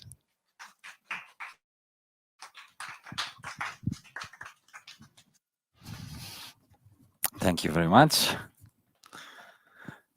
Thank you very much, Heidi. Again, abroad, Assorestaro have been working for several years in Russia, first for the restoration of the St. Peter's Gate in St. Petersburg. It was 2005, and the first international restoration that Assorestaro have performed together with the Italian Trade Agency. Then in Moscow with the School of Restoration, 2012, and in Dagestan, 2015, for a visit with the Ministry of Culture. Armenia, Uzbekistan, North Azerbaijan have been hosted in the Restoration Week for several years. This time we are hosting in some way Tajikistan. Andrea Dall'Oglio is not from Tajikistan, but he is a representative of the World Bank, one of the organizations hosted this year in the Restoration Week, but he is strictly giving us an example of regeneration in Tajikistan. Thank you very much. Thank you very much, Andrea. Thank you very much to Vice and to Assorestaro for inviting us. And as Andrea was mentioning, I will be representing the World Bank, but in reality I'm also representing the counterparts from Tajikistan that wanted to be here, but unfortunately due to the restriction. So what I will be doing in this presentation is to give you a sense of an example of an investment that the World Bank is financing. It's an investment in cultural assets, but for the development of tourism, specifically in Tajikistan. So let me give you, first of all, like maybe a little flavor of the country for those who are not familiar with Tajikistan. So it's a country is located in Central Asia, is at the border with Afghanistan, is along the former Silk Road. And Tajikistan shares with Afghanistan like a border which is 1,400 kilometers long. It's mostly an agricultural economy. And is characterized by a high unemployment rate, and that's why one of the key objectives of the project is really like job creation. And specifically, we are focusing on two areas of Tajikistan that are the one on the east. It's called the Gorno-Badakhshan Autonomous Oblast, and then the Katlan region, which is the region south-west of Tajikistan. I will tell you a little bit more about the two regions afterward, but just one flavor is that the Gorno-Badakhshan Autonomous Oblast hosts the Pamir Mountains that are called the roof of the world. It's basically the beginning of the Himalaya mountains. Now, when we look at this project, and when we prepare this project, basically we see that the cultural heritage rehabilitation is part of a broader set of intervention. We are basically financing three integrated intervention. One is an investment in public infrastructure, which is the part of which is exactly the cultural heritage sites. But then we have an intervention to support the private sector. Imagine the tour operators, the private sector operating in the hospitality sector, artists, craftsmen. So the private sector side of the supply of tourism.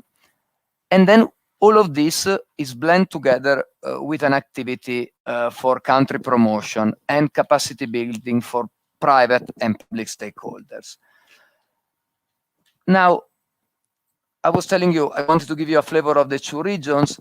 Well, they are very diverse between one another, starting from the altitude, because again, one region, Katlon, is about on average 1,000 meters on the sea level. The other region reaches up to 25,000 feet, close to 8,000 meters.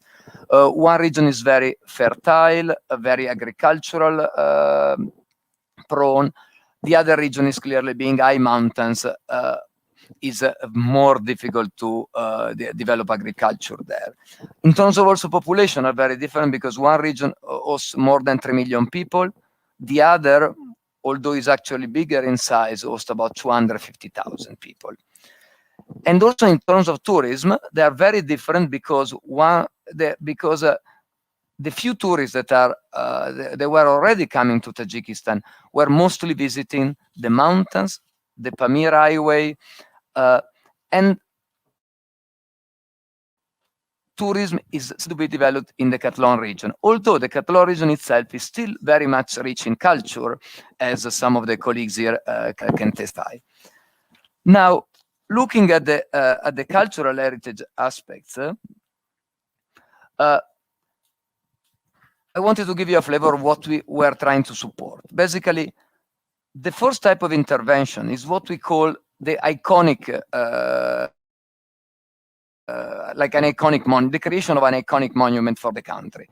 What we notice is that, yes, people visit Tajikistan because of the beauty of the nature, because of the mountains, but what Tajikistan is missing is something like the Machu Picchu for Peru, or the Eiffel Tower for France. Something that people would remember. So this castle in the Wakhan corridor, facing the Hindu Kush, a castle that was started probably like in the 3rd century BC, and was further added in the 11th century BC. Clearly, it has the potential to become the iconic site for the country. And you know, and this picture really described it in all the beauty, because what you see in front of you is not anymore, it's Tajikistan is the castle, but view is already Afghanistan, and these mountains, these peaks reach 6,000 to 7,000 meters. But also tell you a little bit about the difficulties of renovating such an asset, because it's very remote. You know, reaching the Yanchun fortress from the capital is easily something that is in the good season can take you 25 to 30 hours by car. And also the complexity of undertaking a renovation of such kind. And what we have put as an initial budget for the rehabilitation is $4.5 million as part of this project, that we know that will be only a stage one, where we want to rehabilitate the fortress, because part of it is rock, part of it is mud bricks, so is also subject to the weather deterioration. Now, for the other region on the opposite, and this is located in the Gorno-Badakhshan Oblast. Of course, you know, the idea is that the Yanchun fortress will become part of an itinerary that already includes a number of other assets. Like we listed here these hot springs that are really like 2 kilometers from the castle, we have shown you there a picture of the Pamir Highway, which is a pretty, iconic itself, because you see this kind of high altitude desert-like highway, probably one of the highest in the world, together with the Karakoram highway in Pakistan, and then the city of Korog, which is the urban center the biggest urban center in the area. Now, for the other region, for the Catalan region, we have selected on the opposite three sites that are also in terms of intervention are different from the fortress, because some of them have already been rehabilitated, and that one is, for example, the Hoja Masad Madrasa. It's a madrasa from the 11th century that is being rehabilitated with the support from the American Ambassadors Fund. We have the Chilchor Asmau, which has a high significance for the Islamic world, and the Olbok Castle, which is a citadel, a medieval citadel that was at the entrance of the Pamir Highway. For these sites, they are in medium, let's say, conditions, but what they need is really some kind of beautification. A large extent of the work that is required for these sites is what we would call landscape architecture and facilitation of the fruition of the sites. Now, these, of course, are the intervention that on the cultural heritage, but as I was saying, they need to be complemented with additional interventions to foster the development of tourists.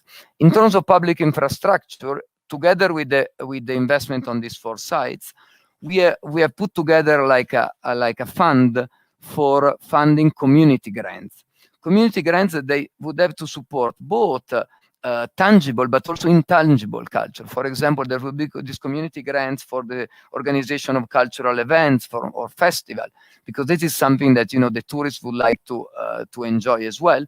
But also the nature trails, because the country has a reach of natural assets, but the trails are not marked, they are not identified, and also there are a number of other small assets like museum, other small cultural places that are also not necessarily extremely old. There could be also going back to the Soviet times, that they deserve a smaller rehabilitation.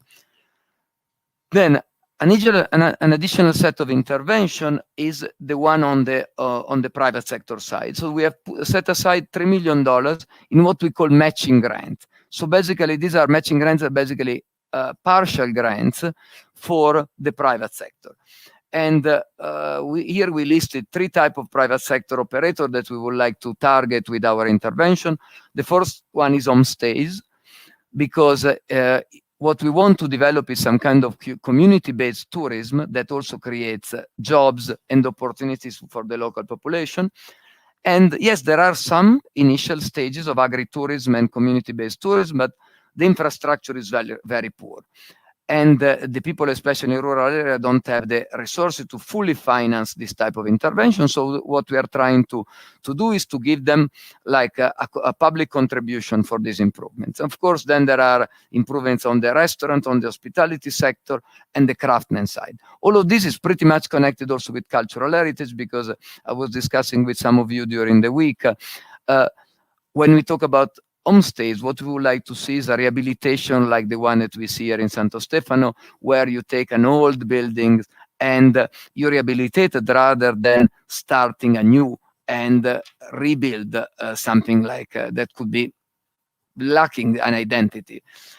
And then finally, all of this type of hard infrastructure investment, we are trying to blend them together with country promotion, because you imagine all of you come from countries we have just heard about, Egypt or even Albania, that are on the radar screen of tourists.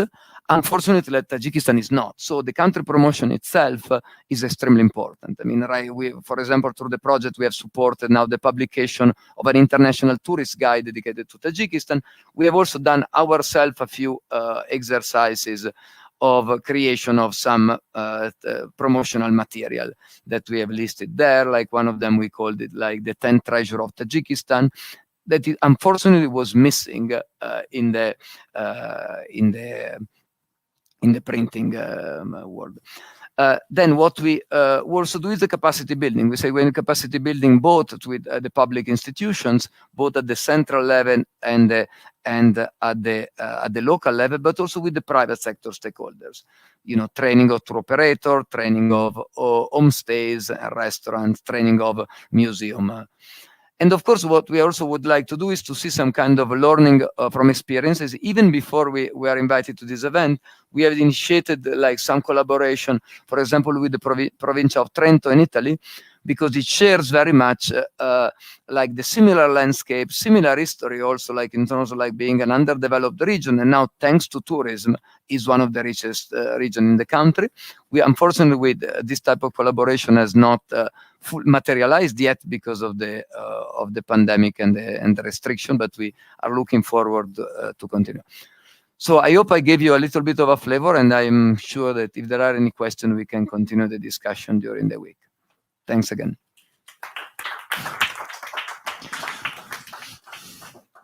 Thank you, Andrea. I hope we will meet soon in Tajikistan, as I hope we will meet soon in Albania and in Egypt. We are a little bit late, but we are very close to the end. The Association for Preservation Technology is one of the most important international partners of Assorestauro. When we talk about the United States, it is not immediate to make a mental relation with the sector of restoration. No countries has no history. USA is a huge market for our restoration industry, and the preservation in the USA is a very structured sector, which is represented by the Association for Preservation Technologies. Finally, Assorestauro have been charged by the APT International in 2019 to found the APT Europe. We have launched the foundation of the APT Europe, the European chapter of the APT International, on the opening ceremony of the Restoration Week 2019. And unfortunately, the COVID restriction have stopped for a while the development of the European organization, but we are very close to our objectives, and we are planning to organize the first annual conference in Europe, of course, very soon. We will let you know shortly the programs. Jeff Green is today with us in representation of the APT International. He is, we can say, half Italian because he's living in Terracina. So, but please speak English. Thank you, Jeff. Well, thank you for. You want me to use the microphone? Thank you for having me here, and thank you to all the other delegates for all of your presentations today. Really fascinating to see the breadth and spectrum of preservation across the world. It's very encouraging. I have a little bit different take. I'm here representing the Association for Preservation Technology. I'm on their board. We have about 2,000 members right now in about 40 countries. As Andrea said, there's a European chapter which is starting. It's a very active organization. We're really about the bricks and mortar, and I'm going to speak today about regeneration and adaptive reuse for my company, which is Evergreen Architectural Arts, and we're bricks and mortar guys. We do the forensic work. We look at the materials, what are things made out of, and solve the practical problems. So it's not about policy, although I have to acknowledge that the impact of preservation on creating social change and economic possibility is enormous, but it wouldn't exist without the people who have the know-how to accomplish the restorations. So I'll have a little bit of an emphasis there. Maybe we can look at a few slides, and I'll be brief since it's late. Do we have a program of slides? Otherwise, I can tap dance. I mean, it's fine. Adaptive reuse. So I just want to speak about a few projects. Again, as Andre said, every place has something that's unique about it, whether it's material culture or intangible culture. The United States is a relatively young place. We're only a little bit more than 200 years old, heading towards 250, but every single place I go, whether it's in Iowa or Nebraska or Idaho, there's always some unique character, some reason why that place is there in its history and what's the personality of the place now, whether it's vernacular or high. But the examples I'm going to show are relatively new ones. Can we go to the next slide? So no, you went too fast. Go back one. Can you go back one? There, backwards, not forwards. One more. There we go. So this is an interesting project, and I thought it was appropriate here for the. Thank you. Okay, to represent another adaptive reuse into a luxury hotel. So this is the 5 Beekman. It's right behind City Hall in New York City, built in 1889. There's an interior atrium, which I'll show you pictures of.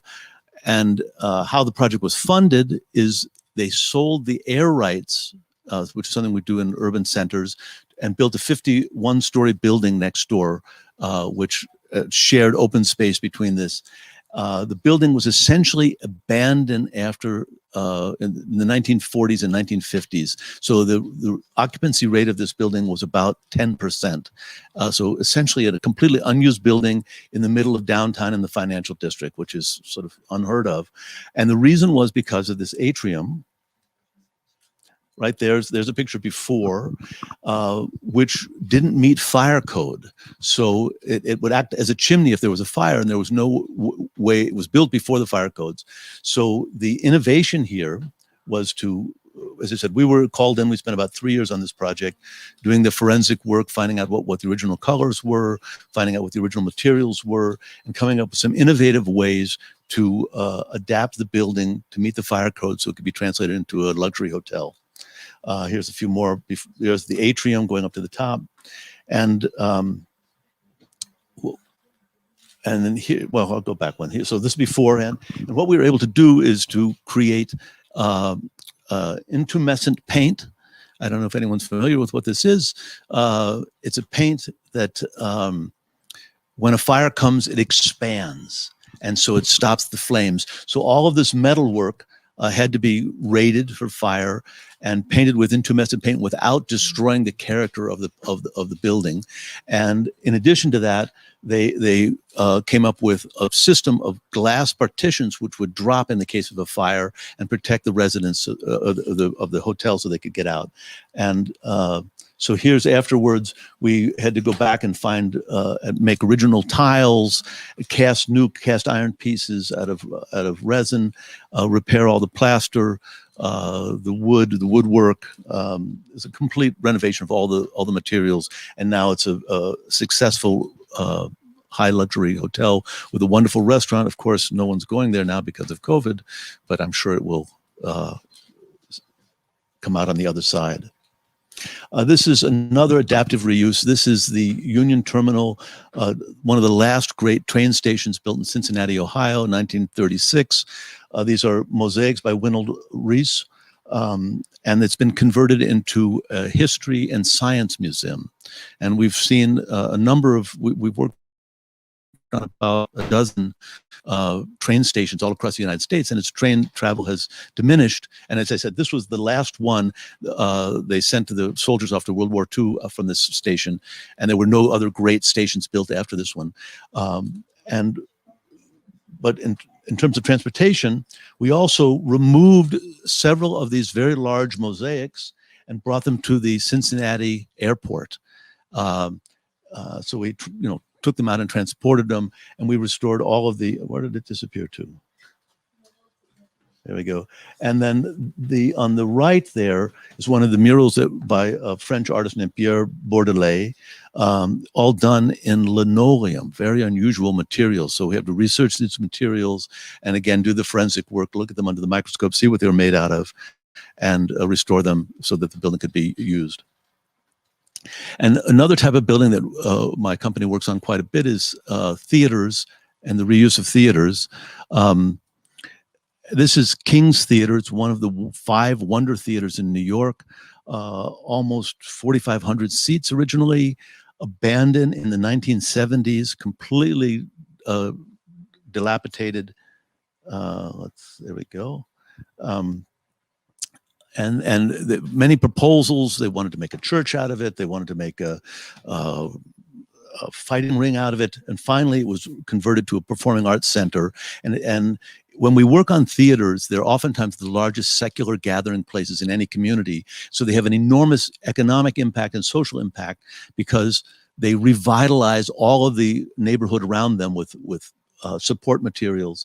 And so there's a before and after. I'm going to go quick here, not get into too many details. Here's a bank building that was adapted for the Apple store on the Upper East Side. Again, an abandoned bank. You can see the graffiti and the holes in the plaster. And there it is, finished, all with Venetian Italian plaster, which we get from Florence. I've been actually, I don't know if you know this, I've been importing Colorficio Brandini Venetian plaster since the 80s. To New York. So there is an Italian-American connection. Let's see. So there, and we're working on one other Apple store right now, which is the Tower Theater in Los Angeles, which is being converted into another Apple store. So they have a very different aesthetic, this very clean aesthetic in historic spaces, but they recognize the importance of sense of place for their products. So it's odd that this very modern Apple products are there's an affinity with them in historic properties. They've recognized the value of historic properties. This is a project which we're about to get started on. It's another bank lobby in Oklahoma City. I've been chasing this project for about 25 years. I saw it 25 years ago. It was built during the oil boom in the late 20s in Oklahoma, and used up until about the time of the Second World War, and then declined rather precipitously through the 60s and 70s. And I first saw it in the 80s, and the building again was about 10% occupied. It's a tower, Art Deco tower. Let's see here. And it's going to be converted again to a luxury hotel, and then this will be a ballroom space where they can have catered events.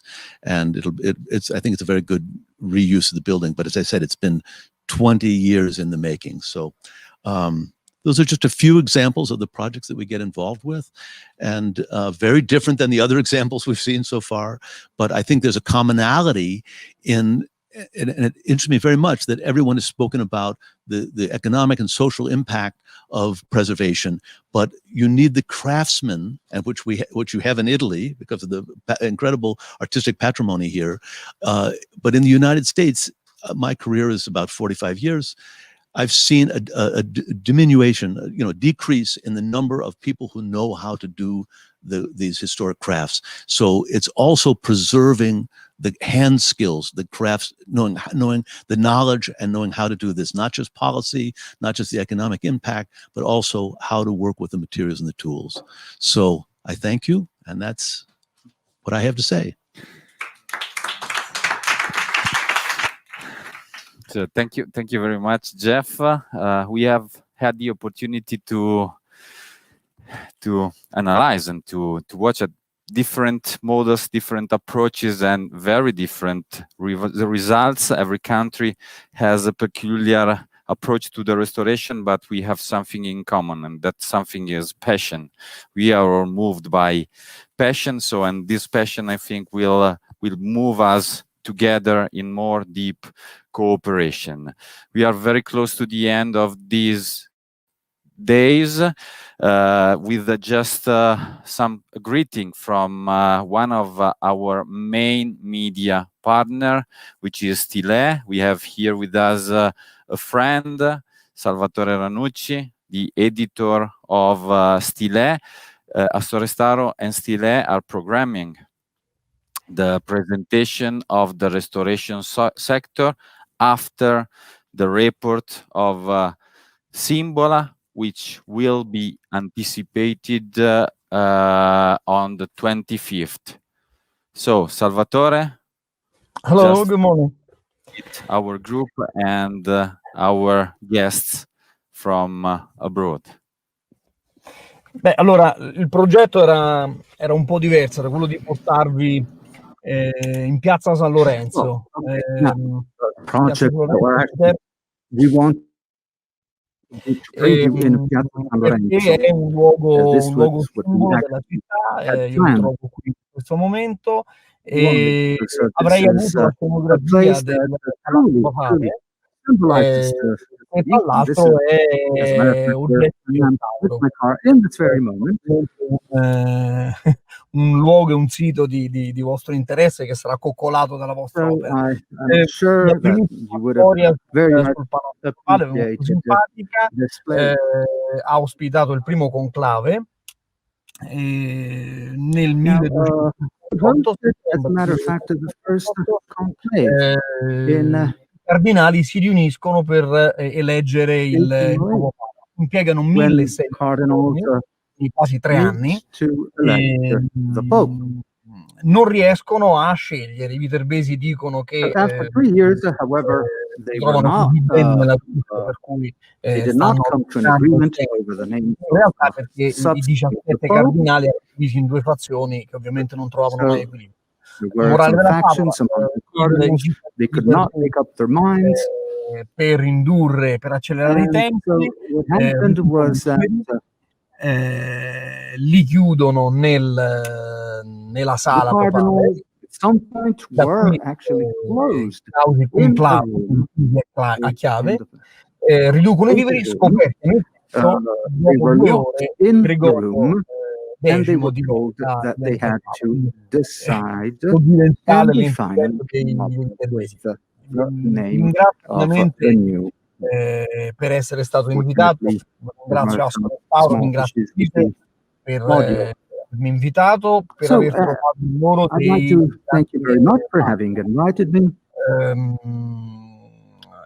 In cosa? In un reportage, in una monografia che uscirà a partire dal So 7 dicembre there will 2020, be a reportage, appunto parlerà di restauro. an article that will be published Devo dire soon, sono that will veramente focus esaltato on nell'essere the circondato anche that you are virtualmente dealing, da opere you d'arte, have da been monumenti, dealing in this i.e. e restoration. che There will be è many rinnovata works of la art capacità shown di questi monumenti in the magazine, which dati undoubtedly is so rich in very storia storica. interesting material Queste forme di that talks bellezza che about sono così works apparentemente of art sfiorite, in realtà sono effettivamente sostanzialmente eterne ed and so oggettive. many other topics Aspettano la that vostra opera per undoubtedly, essere I'm sure, will recuperata interest e you, aspettano il will be of pubblico interest for per essere all of you. visitate e So, per tornare protagoniste.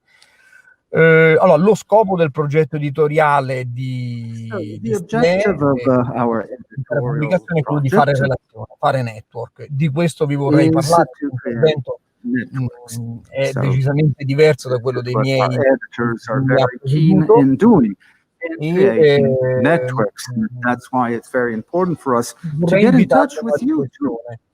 And in fact, I'd like to invite you all to quello che consider the potrebbe following sembrare thing. una normale pubblicazione in realtà è un progetto molto particolare. What Uno perché may lei seem like just, ha una just modalità di one other diffusione magazine particolare, on art is edicole not to be insieme mistaken for what it appears, because it's ma something that prevalentemente instead is much diffuso, more coinvolge precious and much more important. realtà And in che fact, vengono in it qualche talks modo about realities that identificate e sometimes are riconosciute con i protagonisti.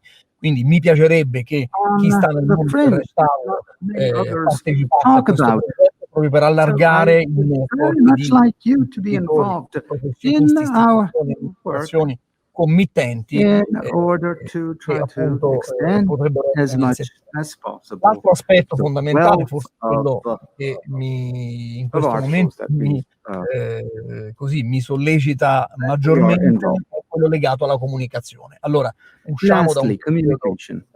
molto particolare, mi riferisco ovviamente al Now, Covid, al of course, we're post-Covid. all aware that È stata una we have lived così in una these past few situazione months drammatica a very difficult moment in lo è time, ancora dal which punto was di vista marked economico, by in maniera meno COVID, this apparente, ma non difficulty meno importante, lo è dal punto di vista della also was io present in vivo terms of di comunicazione nella comunicazione, problems, i miei also in terms of collaboratori tutti i communication. giorni stanno con me in mezzo agli imprenditori e non poter So, parlare per noi è that's stata una why mutilazione sometimes così, the fact mediatica that we molto could not talk pesante. as we Però è wanted successo un qualcosa, è successo uh, che appena usciti dal Covid created some abbiamo problems. Now, rincontrato gli imprenditori out of COVID, e li abbiamo trovati più forti che mai. Sono loro che ci hanno dato la we forza di found comunicare, entrepreneurs to be hanno even preso stronger than bisogno di before comunicare. the period technical of problem with the COVID. translation, but Yes, there is a problem with it the is connection, it is a unfortunately. very, very important cooperation because Tila is a part of the So Il Sole 24 Ore magazine. So we are working in the field of economics, and of course, talking about restoration in the field of economy, but of culture, but economy is our main target. So thank you very much to all of you for having been with us today. We are half an hour late, so we have to skip the Q&A session. We have recorded all your questions and our board of directors is working hard to give you answers and to send your questions to the speakers and to our guests. Follow us on the chat, and we will meet lately on the Zoom meeting for the Italian companies and the foreign experts which are interested in talking with them. Sonia will tell you more about that. So many thanks to our board of directors. Can we see them on our screen? Just to say thank you very much for your efforts, and to our guests, which are in this wonderful and amazing place. Thank you very much. See you tomorrow at 3 o'clock, we hope this time, from Palazzo Rivaldi in Rome. And thank you very much. Bye-bye. Good evening. Thank you for your time and attention. It was a pleasure to have you. In a few minutes, we will start with the thematic roundtables, where you have the opportunity to meet the Italian excellence of the sector. Click in the Zoom link here below to enter in the meetings. Now, let's have a little break and see you in a few minutes. We remind you that this meeting is open just for the registered user. See you there. Click in the link down here below.